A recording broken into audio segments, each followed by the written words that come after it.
നമസ്കാരം. ഭാരത് ലൈവിലേക്ക് സ്വാഗതം. ഇന്ന് ബി ജെ പിയെ സംബന്ധിച്ചിടത്തോളം ഏറ്റവും പ്രധാനപ്പെട്ട ഒരു ദിനമാണ്. ബി ജെ പിയുടെ ഇത്രയും കാലത്തെ ബി ജെ പിയുടെ പ്രവർത്തനത്തിനിടയിൽ അവർക്ക് ഏറ്റവും കൂടുതൽ സന്തോഷം പകരുന്ന ഒരു ദിനം. തലസ്ഥാന നഗരിയുടെ മേയറായി ഒരു ബി ജെ പിക്കാരൻ മാറുന്നു എന്നുള്ളതാണ് അതിലെ ഏറ്റവും വലിയ സന്തോഷമായി മാറുന്നത്. നേരത്തെ തന്നെ ബി ജെ പി പറഞ്ഞിരുന്നത്, ഈ തെരഞ്ഞെടുപ്പ് കാലത്ത് പറഞ്ഞിരുന്നത്, തലസ്ഥാന നഗരിയിൽ നിന്നുണ്ടാകുന്ന മേയർ, ആ മേയർ പോയി നരേന്ദ്രമോദി തിരുവനന്തപുരത്ത് വിമാനത്താവളത്തിലെത്തുമ്പോൾ ആ വിമാനത്താവളത്തിൽ സ്വീകരിക്കാൻ ബി ജെ പിയുടെ മേയർ ഉണ്ടാകും എന്നാണ്. യഥാർത്ഥത്തിൽ അന്ന് ആര്യ രാജേന്ദ്രൻ അടക്കമുള്ളവർ, മുൻ മേയർ ആര്യ രാജേന്ദ്രൻ അടക്കമുള്ളവർ അതിനെ പുച്ഛിച്ചു തള്ളുകയായിരുന്നു. എന്നാൽ അത് യാഥാർത്ഥ്യമാക്കിക്കൊണ്ട് ബി ജെ പി ബഹുദൂരം മുന്നോട്ട് പോയിരിക്കുന്നു. തിരുവനന്തപുരം കോർപ്പറേഷൻ എന്ന് പറഞ്ഞാൽ നമുക്കറിയാം, തലസ്ഥാന നഗരിയുടെ ഏറ്റവും ഹൃദയഭാഗത്ത് ബി ജെ പി തമ്പടിച്ചിരിക്കുന്നു എന്നുള്ളതാണ് ഏറ്റവും പ്രധാനപ്പെട്ട കാര്യം. ബി ജെ പി തലസ്ഥാനം കീഴടക്കുന്നു. നേരത്തെ മുതൽ തന്നെ ബി ജെ പിയെ സംബന്ധിച്ചിടത്തോളം ബി ജെ പിക്ക് വേരോട്ടമുള്ള ഒരു സ്ഥലം തന്നെയാണ് തിരുവനന്തപുരം. അത് വലിയ രീതിയിൽ ഫലപ്രാപ്തിയിലേക്ക് എത്തിക്കാൻ കഴിഞ്ഞില്ലെങ്കിലും പണ്ടു മുതലേ ബി ജെ പിയെ പതിയെ അക്സെപ്റ്റ് ചെയ്തു വന്ന ഒരു ജനതയാണ് തലസ്ഥാന നഗരിയിലുള്ളത്. അത് നമുക്ക് അറിയുകയും ചെയ്യാം. ആര്യ രാജേന്ദ്രൻ മേയറായതോടുകൂടി തലസ്ഥാന നഗരിയിൽ ഉണ്ടായ വലിയ പ്രശ്നങ്ങൾ നമുക്ക് അറിയാവുന്നതുമാണ്. അഴിമതിയടക്കം വലിയ വിഷയങ്ങൾ ചർച്ച ചെയ്തിട്ടുള്ള കഴിഞ്ഞ കൗൺസിൽ, ആര്യ രാജേന്ദ്രൻ യഥാർത്ഥത്തിൽ കഴിഞ്ഞ കൗൺസിൽ വന്നതോടുകൂടിയാണ് ഈ കൗൺസിൽ ഉറപ്പായും ബി ജെ പിക്ക് ഉണ്ടാകും എന്ന് ബി ജെ പിക്കും ഉറപ്പായത്. അത്രത്തോളം അഴിമതി നിറഞ്ഞ ഒരു കാലഘട്ടത്തിലൂടെ കടന്നുപോയ തിരുവനന്തപുരം ജനത വീണ്ടും ഒരു മാറ്റം വരണമെന്ന് ആഗ്രഹിച്ചതിന്റെ കൂടി അടിസ്ഥാനത്തിലാണ് ബി ജെ പി ഇപ്പോൾ അവിടെ അധികാരത്തിലെത്തുന്നത് എന്നാണ് മനസ്സിലാക്കാൻ സാധിക്കുന്നത്. ഇതിനിടയിൽ മേയർ തെരഞ്ഞെടുപ്പുമായി ബന്ധപ്പെട്ട് വലിയ രീതിയിലുള്ള ചർച്ചകൾ ഉണ്ടായി. ഇതിനിടയിൽ ശ്രീലേഖ മേയറാകുമെന്ന തരത്തിലുള്ള വലിയ പ്രചരണങ്ങൾ ഉണ്ടായി.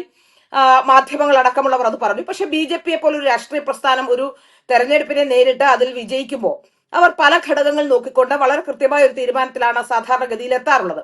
ഇവിടെ ഏറ്റവും നല്ല സ്ഥാനാർത്ഥിയായിരുന്നു, ഏറ്റവും നല്ല മേയറാകാനുള്ള യോഗ്യതയുള്ള ഒരാളുമാണ് ശ്രീലേഖ. ആ കാര്യത്തിൽ വ്യത്യാസമൊന്നുമില്ല. പക്ഷേ തിരുവനന്തപുരം നഗരസഭയെ സംബന്ധിച്ചിടത്തോളം, തിരുവനന്തപുരം കോർപ്പറേഷനെ സംബന്ധിച്ചിടത്തോളം കഴിഞ്ഞ 45 വർഷമായി CPM ഭരിച്ചുകൊണ്ടിരിക്കുന്ന ഒരു കോർപ്പറേഷൻ കൂടിയാണ്. നമുക്കറിയാം, സാധാരണഗതിയിൽ CPM ഭരിക്കുകയോ അല്ലെങ്കിൽ കേരളത്തിലെ ഗവൺമെന്റ് ജോലിക്കാരുൾപ്പെടെയുള്ളവർ പലപ്പോഴും CPMകാരാണെന്ന് നമുക്കറിയാം.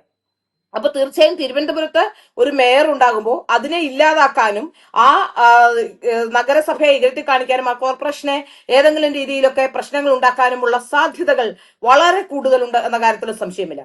അപ്പോ ശ്രീലേഖ മാഡത്തെ പോലെ അഡ്മിനിസ്ട്രേഷനിൽ വലിയ പ്രാഗൽഭ്യമുള്ള ആളാണ്. ഇപ്പൊ പോലീസ് അഡ്മിനിസ്ട്രേഷനെ കുറിച്ച് വളരെ പ്രാഗൽഭ്യമുള്ള ഒരാളാണ് ശ്രീലേഖ മാഡം, നമുക്ക് അറിയാവുന്ന കാര്യമാണ്. പക്ഷേ രാഷ്ട്രീയപരമായി അവിടെ അതിനെ ഉപയോഗിക്കാനുള്ള സാധ്യത തിരുവനന്തപുരം കോർപ്പറേഷനിൽ ഉണ്ട് എന്ന കാര്യത്തിൽ യാതൊരു സംശയവുമില്ല.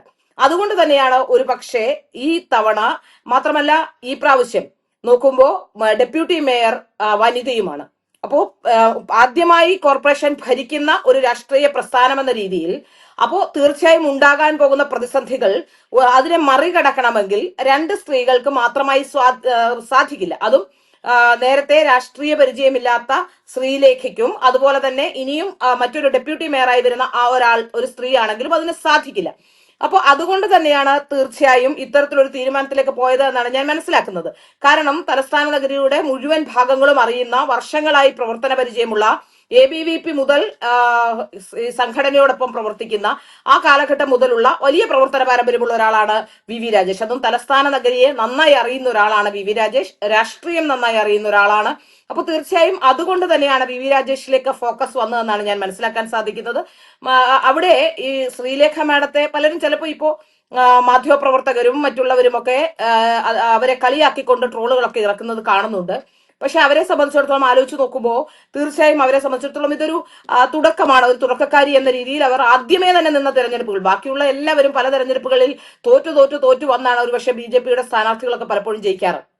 ഇവിടെ ആദ്യത്തെ തെരഞ്ഞെടുപ്പിൽ തന്നെ അവർ വിജയിച്ചിരിക്കുന്നു. അവർക്കിനി രാഷ്ട്രീയത്തിൽ മുന്നോട്ട് പോകാൻ, ഇവിടെ മാത്രമല്ല മുന്നോട്ട് പോകാനുള്ള സാധ്യതകളുണ്ട്. ഇനി രാഷ്ട്രീയമല്ലെങ്കിലും ഭരണഘടനാപരമായുള്ള പദവികളൊക്കെ വഹിക്കാനുള്ള ശേഷിയുള്ള ഒരാളാണെന്ന് നമുക്ക് മനസ്സിലാക്കാൻ സാധിക്കുന്നുണ്ട്.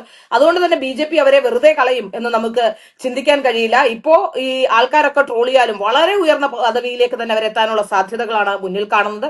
വരുന്ന നിയമസഭാ തെരഞ്ഞെടുപ്പിൽ ഒരുപക്ഷെ BJPക്ക് ഏറ്റവും വിജയസാധ്യതയുള്ള ഏതെങ്കിലും ഒരു മണ്ഡലം, ആ മണ്ഡലത്തിൽ അവരെ മത്സരിപ്പിക്കാനുള്ള സാധ്യതകളുണ്ട്. ഇനി അതല്ല എങ്കിൽ വനിതാ കമ്മീഷൻ അടക്കമുള്ള, മനുഷ്യാവകാശ കമ്മീഷൻ, വനിതാ കമ്മീഷൻ അടക്കമുള്ള നിരവധി പദവികൾ പലപ്പോഴും അവിടെയുണ്ട്. അത്തരത്തിലുള്ള പദവികളിലേക്ക് ഒരു വലിയ കീ പോസ്റ്റിലേക്ക് തന്നെ എത്താനുള്ള സാധ്യതകൾ പോലും ശ്രീലേഖ മാഡത്തിനുണ്ട്. അത് മാത്രമല്ല BJPയെ സംബന്ധിച്ചിടത്തോളം അത്ഭുതങ്ങൾ സംഭവിപ്പിക്കുന്ന പാർട്ടിയാണ്. ഒരുപക്ഷെ നാളെ ഒരു ഗവർണർ സ്ഥാനത്തേക്കൊക്കെ പരിഗണിക്കാവുന്ന ഒരാൾ കൂടിയാണ് ആർ ശ്രീലേഖ എന്ന കാര്യത്തിൽ സംശയമില്ല. കാരണം പൊളിറ്റിക്സിനപ്പുറത്തേക്ക് ഒരു ഭരണഘടനാ പദവി പോലും കിട്ടാവുന്ന തരത്തിലേക്ക് നീങ്ങാൻ സാധ്യതയുള്ള ഒരാളാണ്. അതുകൊണ്ട് തന്നെ അത്രയും കപ്പാസിറ്റിയും കാലിബറും ഉള്ള ആളാണ്.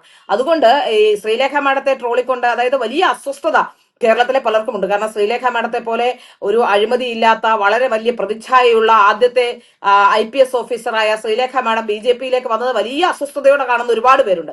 അവർ ഇപ്പോ ഇങ്ങനെ ഇറങ്ങി പറയുന്നു എന്നുള്ളതല്ലാതെ BJP വളരെ കൃത്യമായി തന്നെ നല്ല രീതിയിൽ ഒരു പോസ്റ്റ് അവർക്ക് നൽകുമെന്ന കാര്യത്തിലും ഒരു സംശയവും നമുക്ക് വേണ്ട. ആ രീതിയിലാണ് കാര്യങ്ങൾ നീങ്ങിക്കൊണ്ടിരിക്കുന്നതെന്നാണ് മനസ്സിലാക്കാൻ സാധിക്കുന്നത്. ഇവിടെ നോക്കൂ, ഇവിടെ ഡെപ്യൂട്ടി മേയറായി ആശ കൂടി വരുന്നു. ഡെപ്യൂട്ടി മേയറായി ആശ കൂടി വരുമ്പോൾ മറ്റൊരു പ്രധാനപ്പെട്ട കാര്യം, ജാതി സമവാക്യങ്ങൾ പോലും അവിടെ പരിഗണിക്കപ്പെട്ടിട്ടുണ്ട് എന്നുള്ളത് പ്രധാനപ്പെട്ട കാര്യമാണ്. ഒരുപക്ഷെ ഡെപ്യൂട്ടി മേയർ ആവാൻ ആശയെക്കാട്ടിൽ കൂടുതൽ പ്രവർത്തന പരിചയമുള്ള സിമി ജ്യോതിഷ്, അതുപോലെ തന്നെ സുമി ബാലു, അങ്ങനെ നിരവധി പേർ ആ കൗൺസിലുണ്ട്. 3 തവണ ആശ മത്സരിച്ച് വിജയിച്ചെങ്കിൽ പോലും അതിലേറെ പണ്ട് മുതലേ സംഘടനയിൽ പ്രവർത്തിച്ച് പരിചയമുള്ളവരാണ് ഇപ്പോൾ സിമി ജ്യോതിഷ് അടക്കമുള്ളവർ. പക്ഷെ അവിടെ വി വി രാജേഷ് മേയർ പദത്തിലേക്ക് വരുമ്പോൾ, ഒരു നായർ എന്ന രീതിയിൽ വി രാജേഷ് മേയർ പദവിയിൽ ഇരിക്കുമ്പോൾ മറ്റ് ജാതി പറയേണ്ട കാര്യം സംഘത്തിനില്ല. പക്ഷെ ജനങ്ങൾ അത് കാൽക്കുലേറ്റ് ചെയ്യും എന്നുള്ളത് കൊണ്ടാണ് RSSും BJPയും സംഘപരിവാർ സംഘടനകളും ഒന്നും ജാതി നോക്കിയില്ല. പക്ഷെ അർഹതപ്പെട്ടവർക്ക് കൃത്യമായ സ്ഥാനം നൽകുമെന്നുള്ളതാണ് ഇതിൽ നിന്ന് മനസ്സിലാക്കാൻ സാധിക്കുന്നത്. അവിടേക്കാണ് ആശാനാഥ് എന്ന ആൾ കൂടി എത്തുന്നത്. ആശാനാഥിനെ സംബന്ധിച്ചിടത്തോളം വലിയ പദവിയാണ്. കഴിഞ്ഞ 3 വർഷമായി ആശാനാഥ് 3 ടേമിൽ കൗൺസിലർ ആയിരുന്ന ആളാണ്. ആശാനാഥിന്റെ അമ്മാവൻ മത്സരിച്ചിരുന്ന ഒരാൾ മരിച്ചുപോയതിനെ തുടർന്നാണ് ആശ രാഷ്ട്രീയത്തിലേക്ക് വരുന്നത്. അതുവരെ രാഷ്ട്രീയ പാരമ്പര്യമൊന്നും ആശയ്ക്ക് അവകാശപ്പെടാനില്ലെങ്കിലും ആദ്യ തവണത്തെ കൗൺസിലർഷിപ്പ് മുതൽ ജനങ്ങളുടെ ഇടയിൽ ഇറങ്ങി പ്രവർത്തിക്കാനും സോഷ്യൽ മീഡിയയിലൂടെ കൂടുതൽ പ്രചാരം നേടാനും ഒക്കെ ഒരുപക്ഷെ ആശാനാഥിനെ അറിയാത്തവർ ഒരുപക്ഷെ സോഷ്യൽ മീഡിയയിൽ വിരളമാണെന്ന് തോന്നുന്നു. സോഷ്യൽ മീഡിയയിലൂടെ വലിയ പ്രചാരം നേടാനും ഒക്കെ ആശാനാഥിന് സാധിച്ചിട്ടുണ്ട്. മാത്രമല്ല ഏറ്റെടുക്കുന്ന പ്രവർത്തനങ്ങൾ ഒരു കൗൺസിലർ എന്ന രീതിയിൽ ഫലപ്രദമായി തന്നെ ജനങ്ങളോടൊപ്പം നിന്നൊരു ആശാനാഥ് ഇന്നലെ പറഞ്ഞൊരു വാചകം തന്നെ നമുക്ക് മനസ്സിലാക്കാൻ സാധിക്കുന്നുണ്ട്. ധാർഷ്ട്യമില്ലാത്ത ആര്യ രാജേന്ദ്രനെ പോലെ ധാർഷ്ട്യമില്ലാത്ത ഒരു കൗൺസിൽ ഉണ്ടാകുന്നത് ശരിയാണ്. ആര്യ രാജേന്ദ്രനെ സംബന്ധിച്ചിടത്തോളം നമുക്കറിയാം, ഒരു ചെറിയ പെൺകുട്ടിയാണെങ്കിൽ കൂടി വലിയ ധാർഷ്ട്യമുള്ള ഒരാളാണ് ആര്യ രാജേന്ദ്രൻ. ആര്യ രാജേന്ദ്രന്റെ സംസാരമൊക്കെ നമുക്കറിയാം. പക്ഷെ ആശാനാഥൊക്കെ കഴിഞ്ഞ 15 വർഷമായി ജനങ്ങളുടെ ഇടയിൽ ദിവസം കൂടുതൽ വോട്ടിന്റെ പെർസെന്റേജ് വർദ്ധിപ്പിച്ചുകൊണ്ട് ജനങ്ങൾക്കിടയിൽ കൂടുതൽ ജനകീയമാവുന്ന കാഴ്ചയാണ് നമ്മൾ കാണുന്നത്. ഇനി അത് മാത്രമല്ല, BJPയെ സംബന്ധിച്ച് നോക്കുകയാണെങ്കിൽ നിരവധി പേർ ഇത്തരത്തിൽ മേയർമാരാകാൻ സാധ്യതയുള്ളവരുണ്ടായിരുന്നു. കരമന അജിത്ത് വലിയ അത്ഭുതങ്ങൾ സംഭവിച്ചിട്ടുള്ള ഒരാളാണ്. ഏറ്റവും ജനകീയനായ കൗൺസിലർ കരമന അജിത്ത് ഉണ്ട്. കരമന അജിത്തിന് ഒരു നല്ല സ്ഥാനം ഏതായാലും ഈ കൗൺസിലിൽ ഉണ്ടാകും എന്ന് നമുക്ക് പ്രതീക്ഷിക്കാം. ഏതായാലും കരമന അജിത്ത് അടക്കമുള്ളവരുണ്ട്. അപ്പോൾ തീർച്ചയായും ഈ പ്രവർത്തന പരിചയമെല്ലാം BJPക്ക് വലിയ മുതൽക്കൂട്ടാകും. വരുന്ന നിയമസഭാ തെരഞ്ഞെടുപ്പ് കൂടി മുന്നിൽ കണ്ടുള്ള തീരുമാനങ്ങളാണ് ഇപ്പോൾ ഉണ്ടായിട്ടുള്ളത് എന്നാണ് മനസ്സിലാക്കാൻ സാധിക്കുന്നത്. തിരുവനന്തപുരത്തെ സംബന്ധിച്ചിടത്തോളം BJP വലിയ പ്രതീക്ഷയോടെ കാണുന്ന മണ്ഡലങ്ങൾ തിരുവനന്തപുരത്തുണ്ട്. അതുകൊണ്ട് തന്നെ ഈ കൗൺസിലിന്റെ വരുന്ന കാലഘട്ടങ്ങളിലെ വരുന്ന ഒരു 6 മാസത്തെ പ്രവർത്തനം നല്ല രീതിയിൽ മുന്നോട്ട് കൊണ്ടുപോകാൻ BJPക്ക് സാധിച്ചാൽ വലിയ അത്ഭുതങ്ങൾ കേരളത്തിലുടനീളം നിയമസഭാ തെരഞ്ഞെടുപ്പിൽ ഉണ്ടാക്കാൻ സാധിക്കുമെന്നുള്ളത് തന്നെയാണ്. അവിടെ ഇപ്പോ ഈ ശ്രീലേഖ മാഡത്തിനെ ആക്കിയില്ല എന്ന് പറഞ്ഞതുകൊണ്ട് ട്രോളുന്നതിനോ മറ്റൊന്നിനുമോ ഒരു സാധ്യതകളോ ഒന്നും തന്നെ ഇല്ല. തീർച്ചയായും അവർ ഒരു നല്ല ഭരണഘടനാ പദവിയിലേക്കോ അല്ലെങ്കിൽ ഒരു MLA സ്ഥാനത്തിലേക്കോ ഒക്കെ എത്താനുള്ള സാധ്യതകളാണ് മുന്നിൽ കാണുന്നത്. അതുകൊണ്ട് തന്നെ അത് ഇപ്പോ ഉണ്ടാകുന്ന ചെറിയ പ്രയാസങ്ങളോ വിഷമങ്ങളോ ഒക്കെ അവർക്കുണ്ടായാൽ തന്നെ അത് കാര്യമാക്കേണ്ടതില്ല, മുന്നോട്ട് തന്നെ പോവുക എന്നുള്ളതാണ് ഏറ്റവും പ്രധാനപ്പെട്ട കാര്യം. തീർച്ചയായും അവരെ കാത്തിരിക്കുന്ന വലിയ, നമുക്കറിയാം ജോർജ് കുര്യനെ പോലുള്ളവരൊക്കെ കേന്ദ്രമന്ത്രിയായ സാഹചര്യം, അദ്ദേഹത്തെ എനിക്ക് തോന്നുന്നില്ല, അദ്ദേഹം ഒരു സംഘടനയോടൊപ്പം ഉയർന്ന് പ്രവർത്തിച്ച് നിന്ന ഒരാളാണ്. ഒരു സമയത്തും വേറെ ഏതെങ്കിലും വലിയ പദവികളൊന്നും ലഭിച്ചിട്ടുള്ള ആളുമല്ല. പക്ഷെ ഒരു സുപ്രഭാതത്തിൽ അദ്ദേഹത്തെ കേന്ദ്രമന്ത്രിയാക്കുമ്പോൾ മന്ത്രിയാക്കാനെടുത്ത തീരുമാനമൊക്കെ നമ്മൾ ചർച്ച ചെയ്തതാണ്. അതുപോലെ തന്നെ BJPക്ക് വലിയ രീതിയിൽ അവിടെ വരുന്ന ആൾക്കാരെ ഉപയോഗിക്കാൻ അറിയുന്ന ഒരു രാഷ്ട്രീയ പ്രസ്ഥാനം കൂടിയാണ്. അതുകൊണ്ട് തീർച്ചയായും മേയർ പദവി എത്തിയില്ലെങ്കിലും അതിലും വലിയ പദവികളാകും ഒരുപക്ഷെ ശ്രീലേഖ മാഡത്തെ കാത്തിരിക്കുന്ന കാര്യത്തിലും സംശയമൊന്നുമില്ല.